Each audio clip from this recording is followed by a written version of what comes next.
What is up YouTube? This is Picoy and gusto ko lang ituro kayo sa basic rig or pedal board setup ko na ginagamit natin dito sa church. Yes, tumutugtog ako sa church since I was a kid. So, start tayo sa gitara natin syempre. Napaka-basic, Telecaster.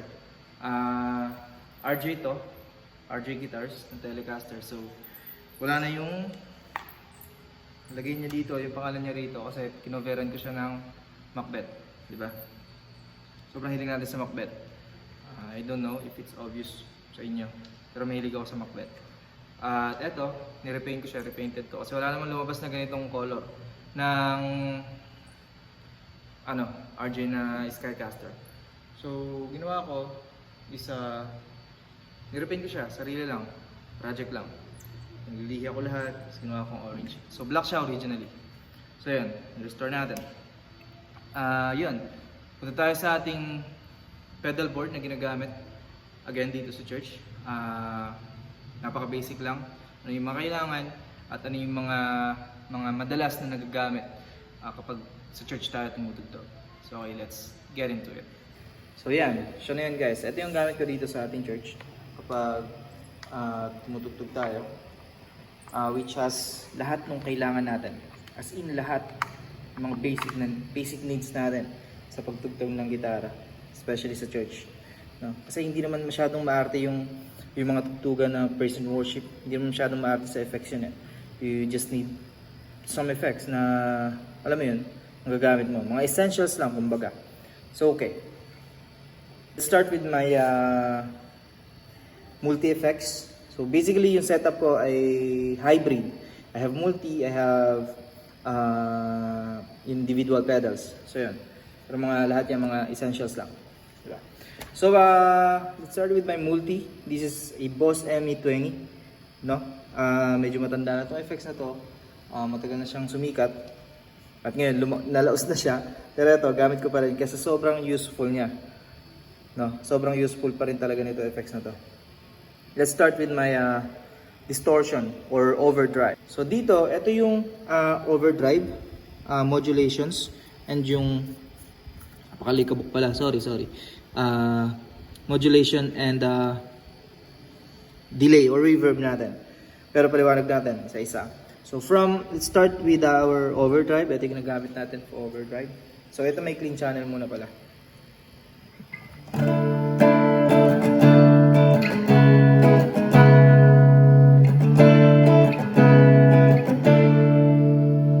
Channel right there. Okay, so this is my overdrive.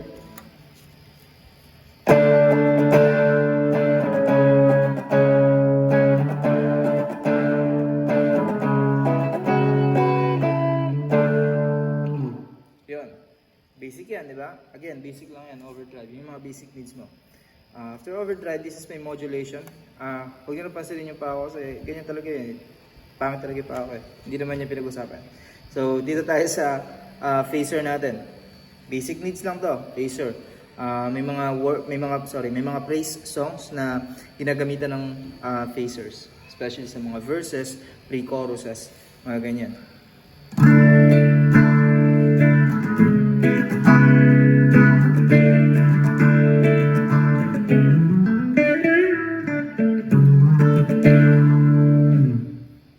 So, hindi siya masyadong malalim yung pagka-phase niya. Hindi masyadong, alam mo yun, hindi siya masyadong pansinin. Pero, alam mo na meron, na may something. So, yun. That's my phaser. Number 1 modulation. No? Dito tayo sa aking delay or reverb. Mapansin nyo, this is my reverb.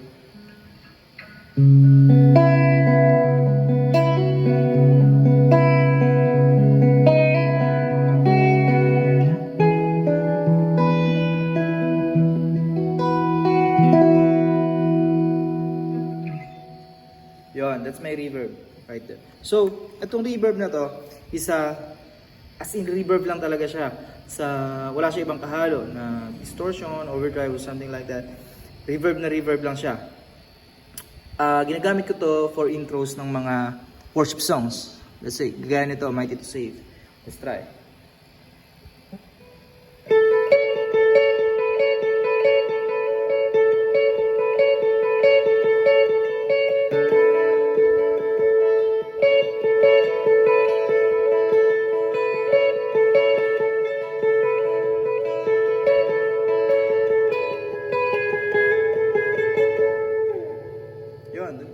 ginagamit sa mga intros ng mga worship songs. Hindi ko siya madalas magamit. Punta tayo sa bank 1 ko. Actually, itong multi ko is hanggang bank 1 lang siya kasi nga, ulitin ko, essentials lang naman yung kailangan ko dito. Yung mga mahalaga lang. So, this is my bank 1 and this is my distortion. So, sa kanina, meron akong overdrive. Dito naman, meron akong distortion. Diba?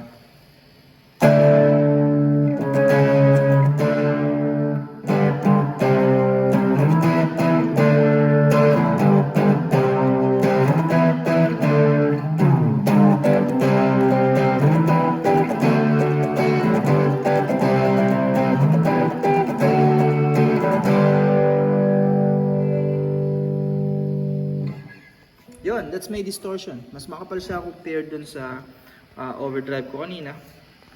Kasi this one naman is ginagamit ko pag kailangan ko mag-redeem sa mga intro ng mga praise songs, no? Which is kadalasan naka-distortion tayo.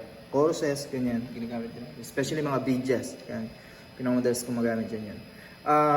Next is my modulation dito sa bank 1 natin.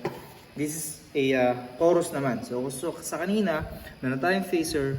Dito meron tayong chorus. So again, mga basic lang, di ba? Oh, sorry.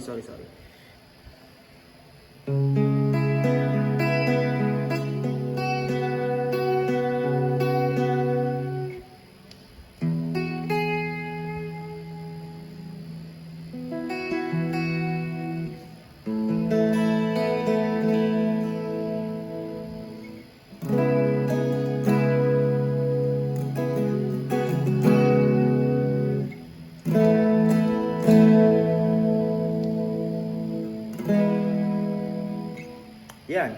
So yun, yung ating chorus. So meron tayong phaser sa kanina, meron tayong chorus dito, inulit ko lang. Kasi ito yung mga basic na kailangan. Usually na ginagamit talaga sa mga church songs, praise and worships. So yun, punta tayo dito sa reverb na to. Ang pinagkaiba ng reverb na to dun sa isa, di ba? Magtataka kayo bakit may reverb na ako dun, may reverb pa ako dito. Ang pinagkaiba nito is meron tong kasamang distortion. So nilagyan ko to ng distortion. Meron siyang konting kagat kumbaga. No? Pakinggan natin.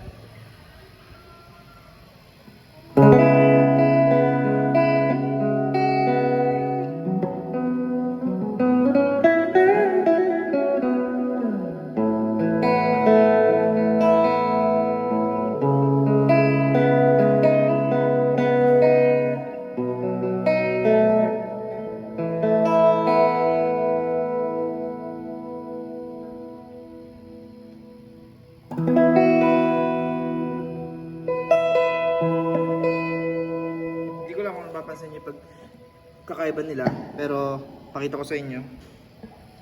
This is my distortion dun sa kabila. Okay, wait lang. Sorry, distortion. I mean to say reverb dun sa kabila. Ito tayo dito.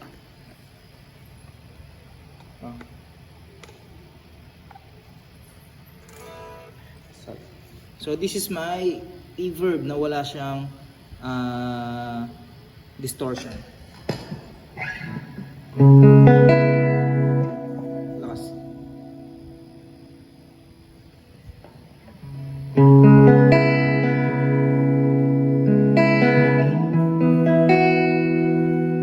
Diba? So yun siya.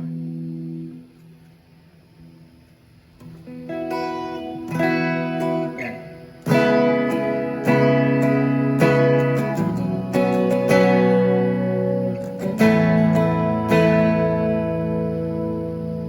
May reverb na walang distortion. Tapos pupunta tayo dun sa may reverb natin na mayroong kasamang distortion. So dito siya sa bank natin. Yan.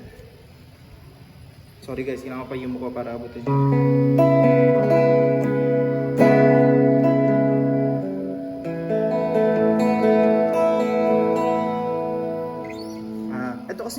Reverb na to na meron konting distortion, ginagamit ko siya sa mga intros ng mga praise songs. So doon ko siya madalas gamitan. No? So So sample, limbawa itong Adonai. Limbawa, naka-line up tayo sa Adonai, di ba? Or naka-line up yung Adonai.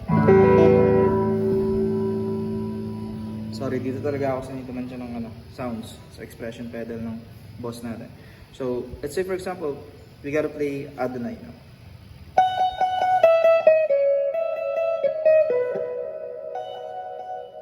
Sorry.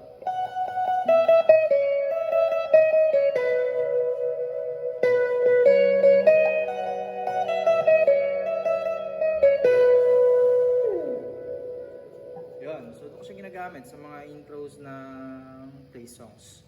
No? Okay. So, punta tayo dito sa mga nakahiwalay natin na pedals. So, meron tayo ditong delay at meron tayong mini universe ng M-Wave. So, eto kasing delay, kung mapapansin nyo naman, wala akong nabanggit na delay dito na ginagamit ko kasi I don't use delay dito sa multi natin. No? More of reverb yung gamit ko dito for worship and for praises intros. No? At sa mga, alam niyo yun, basta mga pre-chorus para mga ganun sa mga worships. So, dun ginagamit yung mga reverb dito. Dito naman delay, dito na ako mismo na kumukuha ng delay channel ko.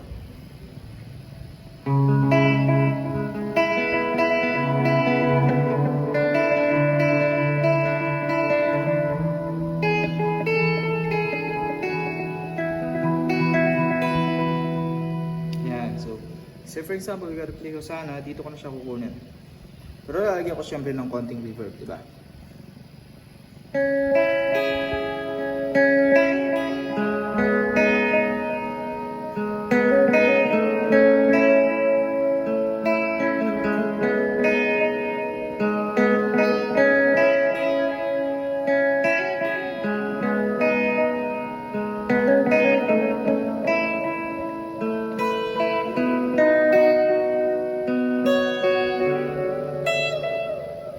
Yun. So, doon ka na siya kinukuha sa mismong delay. Dito naman kasi, yung mini universe ko na to, ito, yung M-Wave, ginagamit ko to for ambient or ambience, kahit anong tawag nyo. Basta, so to create ambience lang, no? So, ang pinakamadalas mong gamitin dito na reverb. Reverb to actually yung mini universe. So, ang dami yung settings ng reverb. Pero ito, yung mix na yan, yung decay ko, etong mga settings na to, ayan yung pinaka-usual na settings ko talaga. Today is Monday, kahapon ginamit ko itong mga to. So, kung ano yung setting ng mga yan ngayon, yun yung setting nila kahapon, basically. So, let's get into what I usually use dito sa ating Mini Universe by M-Wave. We have here hall, hall, plate, spring, at saka etong swell. Okay. So, punta tayo sa hall. Ito yung tunog ng hall. Sorry, di pa lang kasi hindi, no? Okay, so yan. Diba? This is hall.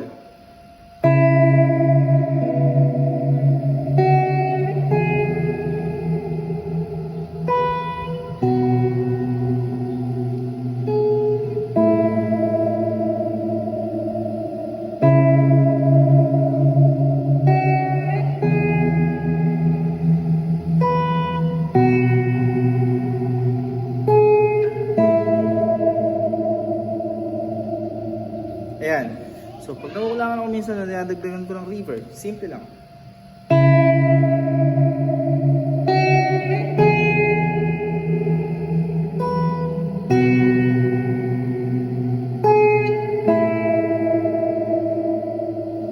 Yun. So, ito yung plate natin.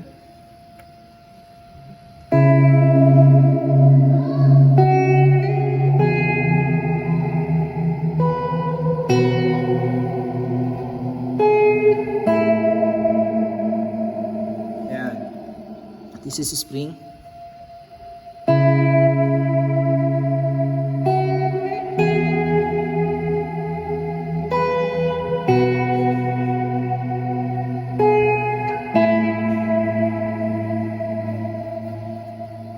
And this is swell. So si swell kasi mas manipis na siya compared sa mga ibang settings ng reverb niya, no? So okay, so ito is swell, sorry.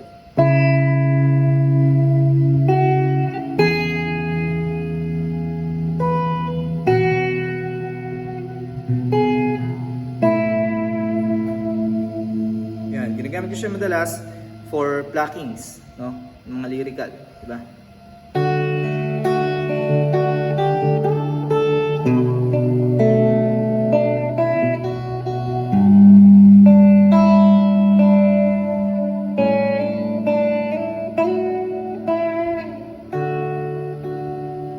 Doon ko siya ginagamit madalas kasi dito sa church namin, wala kaming organ.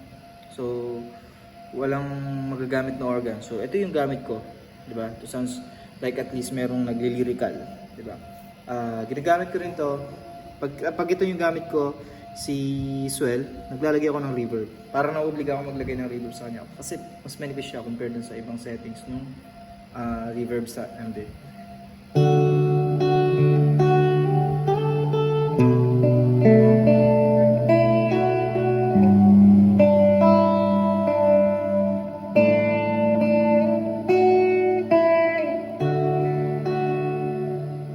So yun, okay, ginagamit ko rin tong mini universe natin kapag ka nagsa-sound swelling ako.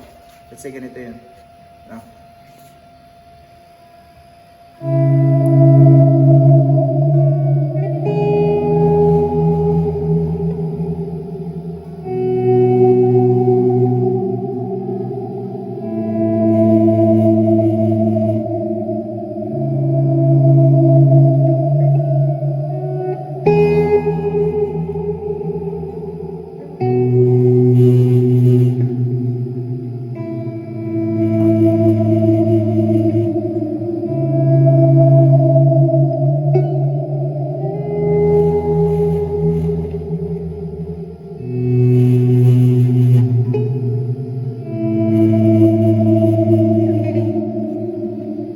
So, doon ko siya ginagamit. And that's my basic setup. Kung mapapansin nyo, meron ako yung pedal dito na hindi ko nabanggit. Tuner kasi to. So, tuner lang talaga. As in, tuner lang. So, what happened was, yung mga patch cables ko, marami yung patch cable. Di ko lang kung saan napunta yung iba. So, mahilig kasi ako maghuhugot noon sa board ko. Kaya, yan. Nagkawala yung mga patch cable ko. Diba? So, hindi ko siya magamit. Andiyan lang siya sa board. Supposedly, nagagamit ko siya as, tuner sana, pero dahil wala siya, ito yung gamit ko sa ngayon, yung tuner na nasa ating multi, nasa boss natin. So, eto, ginagamit ko rin tong tuner na to by Rowan kapag ka naglolo ko yung chords ko, yung chord ng gitara. So, kasi ginagamit ko siya as kill switch din.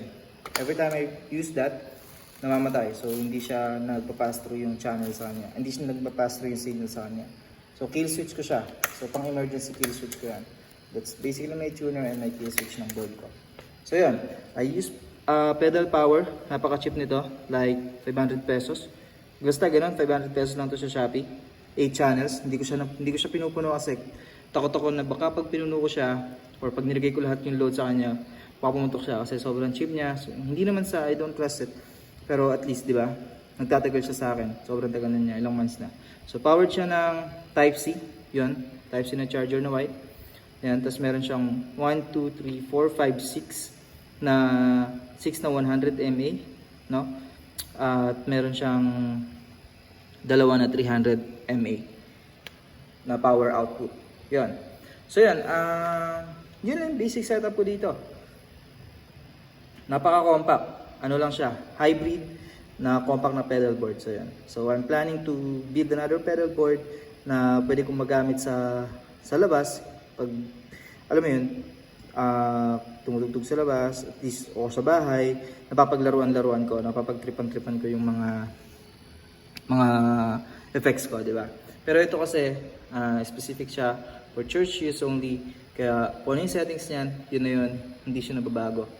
Yun siya. Babago man siya, konting adjustment lang, depende sa kanta. Yun lang. Maraming salamat sa inyo. Sana nagustuhan nyo. Sana ay pagpalain kayong lahat.